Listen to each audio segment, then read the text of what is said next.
Hey everyone, welcome back to the Next.js series. In this video, we will learn about various rendering methods that are there in Next.js. These are important for us क्योंकि इसके बाद ही हमको back to hood Next.js कैसे work करता है और इसमें क्या एडवांटेजेस हैं वो अच्छे से पता चल पाएगा. So let's get to the screen.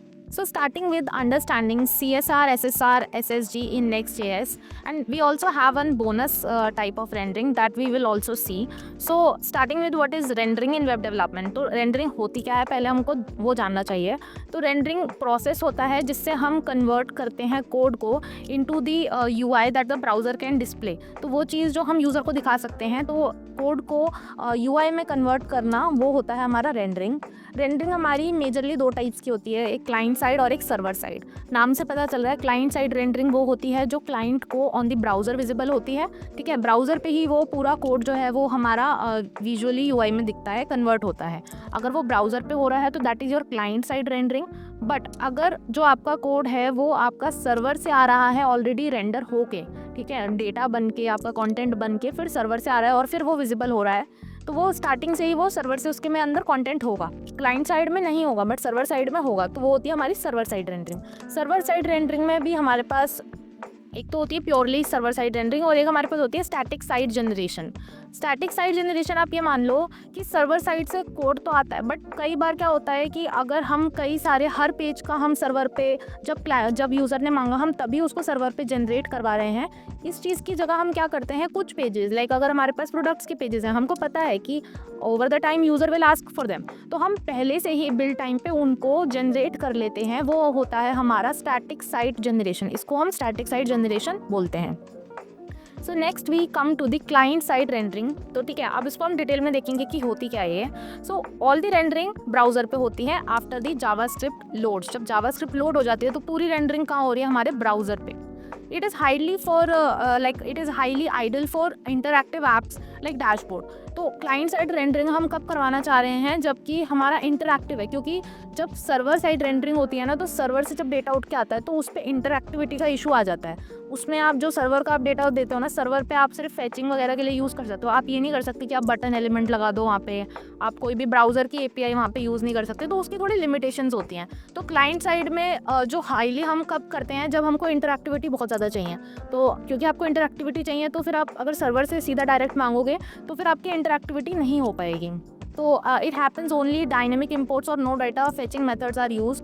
सो ये हम तभी करते हैं जब इंटरैक्टिविटी, जैसे बटन हो गए, फिल्टर आप लगा रहे हो, तो उसमें आप ये क्लाइंट साइड रेंडरिंग यूज़ करते हो. और इसके प्रोज क्या होते हैं, एक तो पहली चीज़ तो interactivity is the main pro. Then कि जैसे ही आपने कोई फिल्टर लगाया तो उसके बाद डायरेक्ट आपका डेटा चेंज हो जाता है ना. सो दैट इज़ ऑल्सो कि आपको जो रिस्पॉन्स है, जो सबसीक्वेंट उसके बाद के लोड्स होते हैं वो आपके फास्टर होते हैं. अब इसके कॉन्स क्या क्या होते हैं. So the main challenge is the SEO challenge, क्योंकि हमको पता है कि क्योंकि वो क्लाइंट साइड पे ही बनेगा तो सर्वर से आएगा तो इनिशियली वो ब्लैंक होगा. और दूसरी चीज़ होती है वो होती है कि आपका स्लोअर इनिशियल लोड, क्योंकि वो पूरा क्लाइंट साइड पे बनता है तो उसको टाइम लग जाता है. तो जब तक वो लोड हो रहा होगा तो या तो यूज़र को लोडर दिखेगा या फिर उसको ब्लैंक पेज दिखेगा, तो वो इनिशियल टाइम पे जो होता है ना उसमें टाइम लगता है. तो दैट इज़ वन थिंग जो कि उसका एक कॉन है. नेक्स्ट आ जाते हैं हम सर्वर साइड रेंडरिंग पे. So page is rendered on the screen on every request. It is implemented in Next.js using get server side props. अब क्या होता है कि पेज जो होता है वो हर सर्वर पे जैसे ही रिक्वेस्ट जाती है ना तो वहीं पर ही पेज हमारा क्रिएट हो जाता है और सिर्फ वो वहाँ से उठ के हमारे पास HTML में फिर वो हमारे पास ब्राउज़र में आता है. सो इसको हम इम्प्लीमेंट कैसे करते हैं, using get server side props. ठीक है, इसका यूज़ करके हम इसको यूज़ करते हैं. और ये किन चीज़ों के लिए अच्छा होता है कि good for up to date content like user profiles, जो भी डेटा ब्लॉग्स वगैरह के लिए भी अच्छा होता है, क्योंकि उसमें भी हमको डेटा पता है कि आना है, उसमें इंटरैक्टिविटी तो ज़्यादा चाहिए नहीं. तो फेच करने के लिए, API फेच करने के लिए, डेटा फेच करने के लिए, ब्लॉग्स दिखाने के लिए, उन सब चीज़ों में ये सर्वर साइड रेंडरिंग हमारी बेस्ट रहती है. SEO फ्रेंडली रहती है, फ्रेश डेटा हमको मिलता है. कॉन्स क्या क्या होते हैं कि slightly slower performance due to server processing. अब पिछले वाले में क्लाइंट साइड में आपकी इंटरैक्टिविटी का आपका प्रो था कि ठीक है इंटरैक्टिव करोगे तो करेगा. तो अब सर्वर साइड पे वही आपका एक कॉन बन जाएगा कि जैसे अगर आपने अब बार हर बार वो जाएगा सर्वर पे बनेगा फिर आपको मिलेगा. अदरवाइज अगर क्लाइंट साइड रेंडरिंग होती तो क्लाइंट साइड पे ही वो चलता और आपको जल्दी मिल जाता अगली बार. तो वही चीज़ इसका कॉन हो जाता है. नेक्स्ट आ जाते हैं हम static side generation. Static side generation मैंने आपको बताया कि पेजेस जो होते हैं वो बिल्ड टाइम पे बनते हैं हमारे, ठीक है, और रीयूज़ होते हैं बार बार.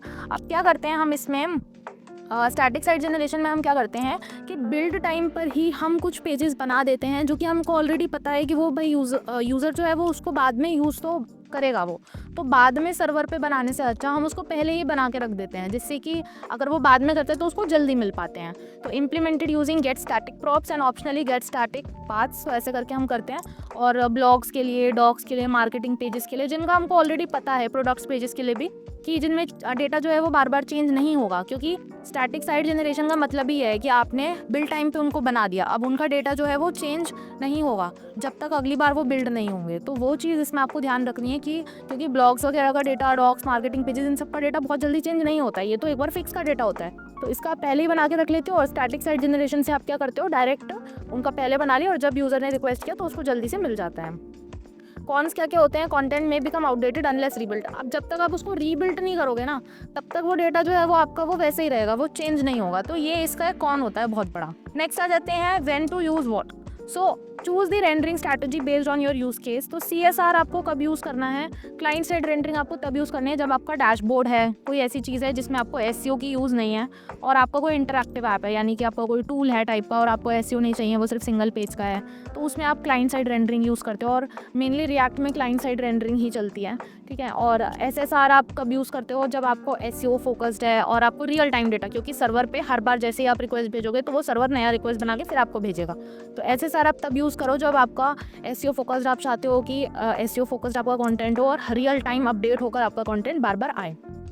स्टैटिक SSG आपको कब यूज़ करना चाहिए, स्टैटिक साइट जनरेशन आपको कब यूज़ करना है, जब आपका जो कंटेंट है वो स्टैटिक है, उसमें चेंज नहीं हो रहा है। जब चेंज हो रहा है तब आपको SSR यानी कि सर्वर साइड रेंडरिंग यूज़ करना है। पर जब चेंज नहीं हो रहा तो आप SSG, क्योंकि आपको पता है कि प्रोडक्ट के पेज तो वैसे के वैसे ही रहना है, तो आप सीधा बिल्ड टाइम पे उनको एक बार बनवा लो और जब यूज़र फिर मांगेगा तो आप नॉर्मली उसको ले सकते हो, ठीक है।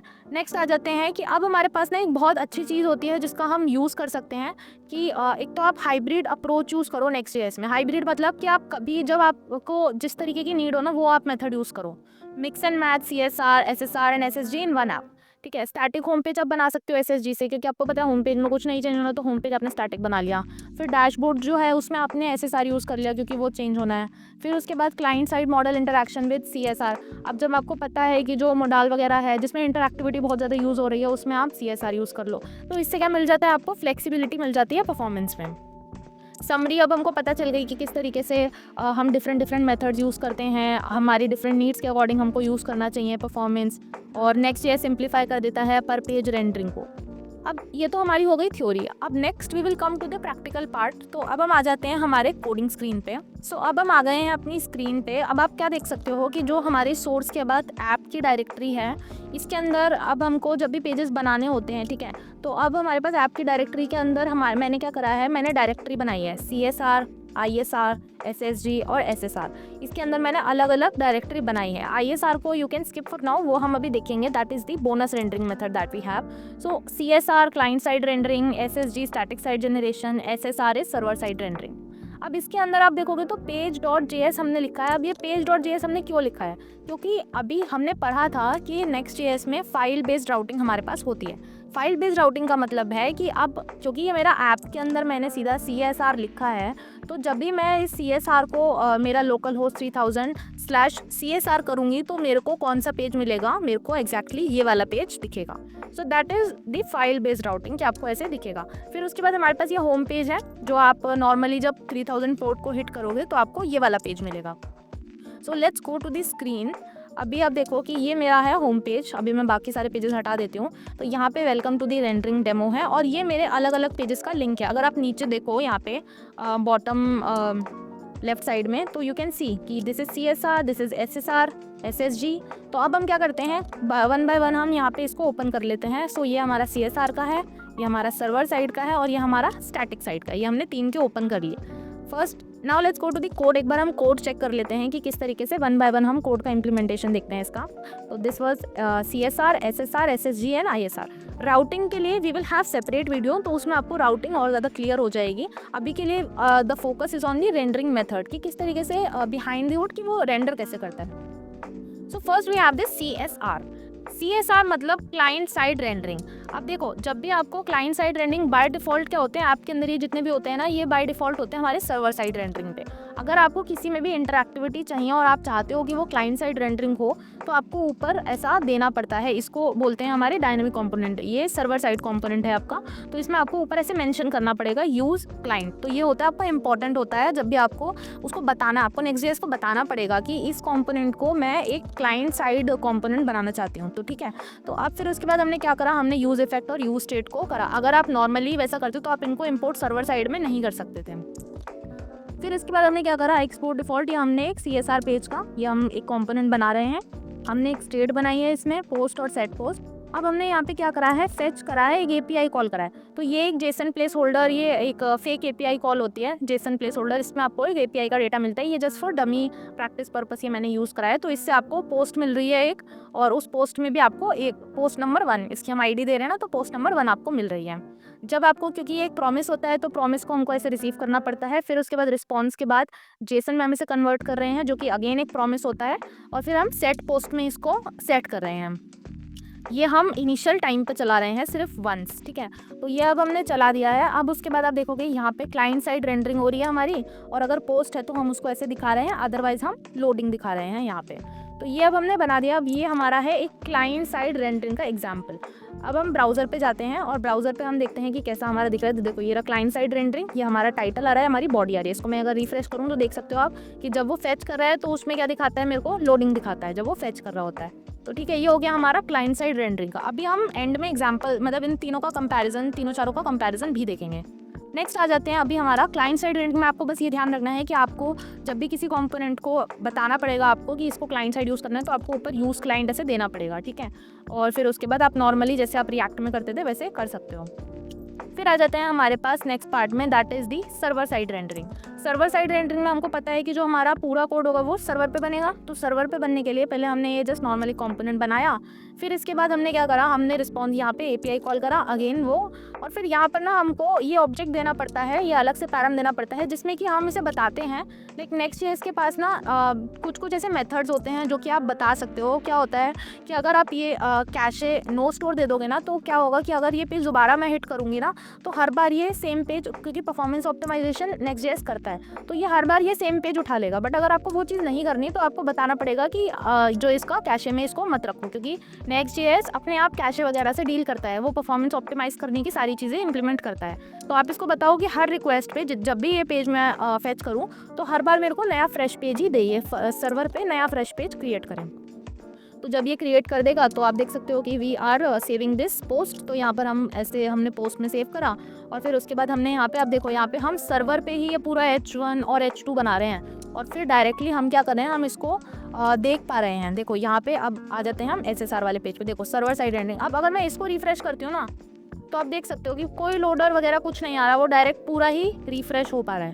तो ये मेरा क्योंकि सर्वर से पेज आ रहा है डायरेक्ट। सो इसमें आपको कुछ भी ऐसा याद करने की ज़रूरत नहीं है। नॉर्मल आप बनाते हो, फिर आप इसको एक वेरिएबल में स्टोर करवा रहे हो और नॉर्मल इसको दिखा रहे हो। नेक्स्ट आ जाते हैं हमारे स्टैटिक साइड जनरेशन पे। स्टैटिक साइड जनरेशन में अगेन आप सर्वर साइड रेंडरिंग जैसे डाल रहे हो, इसको नॉर्मल आपने बनाया है, बट यहाँ पे जब आप ये API कॉल कर रहे हो, तब आप यहाँ पे अगेन पैरामीटर में क्या दे रहे हो, डायनामिक फोर्स स्टैटिक, यानी कि fetch data at the build time. अब ये क्या होगा, अभी हमने इसको बिल्ड नहीं करा, अभी हम इसको डेव में चला रहे हैं, इसके लिए मेरे को इसको बिल्ड करना पड़ेगा। बट अभी मैं बिल्ड नहीं कर रही हूँ, जब हम नॉर्मल प्रोजेक्ट बनाएंगे तब I will show you practically. But अभी के लिए भी इट्स लाइक नथिंग एल्स कि अब इसमें क्या होगा कि जब मैं इसे बिल्ड कर दूंगी, और फिर जो बिल्ड वर्जन होगा ना, उसमें तो ये होगा अपडेटेड, बट अगली बार जैसे जब तक अगली बार बिल्ड नहीं होगा ना, तब तक ये सेम रहेगा। तो ये चीज़ भी होती है कि अगर आप ये चीज़ यूज़ कर रहे हो ना, तो ये आपका स्टैटिक डेटा है, इससे पता चल रहा है कि अगली बार जब तक वो बिल्ड नहीं होगा तब तक वो सेम रहेगा, ठीक है। अब फिर इसके बाद हमारे पास एक नेक्स्ट आ जाते हैं हम, जो कि हमारा एक, आप देख लो कि सर्वर साइड रेंडरिंग और स्टैटिक साइड जनरेशन का एक मिक्सअप है। तो वो है हमारा बोनस एक तरीके से, that is called incremental site rendering, ठीक है। तो इंक्रीमेंटल में क्या रहता है आपका कि आपने इसको जब API आप फेच करवा रहे हो, तब आप नेक्स्ट, ये आपको हमेशा ऑब्जेक्ट देना पड़ेगा, ठीक है। इसमें आप देते हो रीवैलिडेट। रीवैलिडेट का मतलब स्टैटिकली वो पेज बन तो रहा है, तो वो फास्ट तो होगा, यानी कि उसके अंदर सर्वर साइड वाली उसके अंदर स्टैटिक साइड वाली क्वालिटी तो है। बट जब आप उसमें रीवैलिडेट भी डाल देते हो, इसका मतलब है कि अब उसके अंदर जो सर्वर साइड वाली क्वालिटी है ना, कि वो फ्रेश आ रहा है, वो भी उसके अंदर आ जाती है, क्योंकि वो हर 10 सेकेंड बाद दोबारा वो जो डेटा है उसको रिफ्रेश करेगा। तो तो ये एक चीज़ मेन होती है कि इंक्रीमेंटल सर्वर रेंडरिंग से आपको क्या मिलता है कि आपको दोनों का बेनिफिट मिलता है। तो this is kind of an advantage और a kind of a bonus कि आपको ये पेज जो है वो हर 10 सेकंड्स के बाद अपडेट होगा। इससे कि आपका ये भी इंश्योर हो रहा है कि परफॉर्मेंस इंपैक्ट नहीं होगी, क्योंकि वो स्टैटिकली भी बन रहा है और वो फ्रेश भी रहेगा क्योंकि वो अपडेट भी हो रहा है हर 10 सेकंड बाद। अब एक बार हम ब्राउज़र पे आ जाते हैं और हम दोबारा से ये ISG वाला भी देख लेते हैं। So I will click on this incremental static regeneration. तो आप देख सकते हो कि यहाँ पे जैसे मैं रिफ्रेश करती हूँ तो पेज ऑलरेडी मेरा बना हुआ है, स्टैटिकली बना हुआ है, बट ये हर 10 सेकंड बाद ही अपडेट भी हो रहा है। अब एक बार मैं आपको इसका कंसोल में ओपन करके दिखाती हूँ। लाइक नेटवर्क टैब पे हम देखते हैं, तो नेटवर्क पे अगर मैं इसको ऑल में करूँ और मैं इसको रीलोड करूँ तो आप देखोगे जो फर्स्ट पेज हमारी जो फर्स्ट रिक्वेस्ट जाती है और इसमें अगर हम अपना रिस्पॉन्स देखें तो आप देखो जो इनिशियली हमको रिसीव हो रहा है वो क्या हो रहा है, लोडिंग। ठीक है, जो आपका क्लाइंट साइड रेंडरिंग में जो आपको इनिशियली रिसीव होता है ये आपका दिखा रहा है कि आपकी एक एक 1 बाय 1 रिक्वेस्ट जा रही है ना।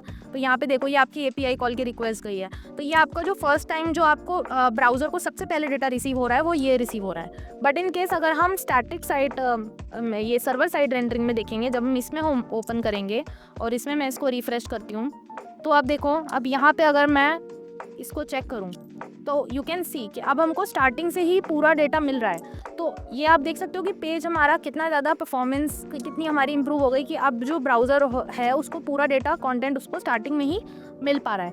इसी तरीके से हमारा बाकी में भी होता है वो क्योंकि हम जैसे सर्वर साइड में कर रहे हैं वैसे अब एक बार हम स्टैटिक साइड में देखते हैं। स्टैटिक साइड में क्योंकि हमारा बिल्ड उसी टाइम पे हो गया है जब पेज बन रहा था, तो इसमें भी एक बार मैं आपको दिखाती हूँ कि इसमें कैसे हो रहा है। इसमें भी आपको नॉर्मली स्टार्टिंग में ही दिख जाता है क्योंकि वो स्टैटिकली बना हुआ है पेज, और ये मेनली बिल्ड टाइम पे रहता है। बिल्ड का हम आगे देखेंगे। और अगर हम ISR का देखें तो इंक्रीमेंटल स्टैटिक रीजनरेशन का अगर हम यही चीज़ देखें, इंक्रीमेंटल से आपको बस ये ध्यान रखना है कि इंक्रीमेंट मतलब बार बार वो इंक्रीमेंट होता रहेगा। इसको भी मैं रिफ्रेश करती हूँ तो इंक्रीमेंटल में भी आप देखो कि ये मेरे को मिल रहा है पूरा, और हर 10 सेकेंड बाद ये दोबारा जाएगा। जैसे अभी तो ये लोड ही हो रहा है। सो अब ये पूरा हो गया है लोड। अभी हम 10 सेकंड का अगर वेट करेंगे तो ये दोबारा से रिफ्रेश होगा। तो इस तरीके से बस आपको इसमें ये ध्यान रखना है CSR और SSR का आपको मेन डिफरेंस ध्यान रखना है कि देखो जब CSR है तो स्टार्टिंग में आपको डेटा नहीं मिलेगा, स्टार्टिंग में आपको सिर्फ ब्लैंक पेज, वो तो हमने लोडिंग ऐड कर रखा है इस वजह से आपको ये दिख रहा है, वरना आपको API कॉल आपकी बाद में जाती है जब यूज इफेक्ट रन होता है ना तब जा रही है। देखो तब ये यहाँ पे आपको फैच हो रहा है। अदरवाइज ये SEO के लिए इसीलिए बुरा होता है क्योंकि जब SEO जब यहाँ पे हिट करता है तो उसमें उसको ब्लैंक डेटा मिलता है, जबकि सर्वर साइड रेंडरिंग में आपको स्टार्टिंग से ही पूरा पेज मिल रहा है। So that is the main difference. So I hope this video was helpful for you. If you like this content, please give it a like and subscribe to this channel. Thank you so much for watching.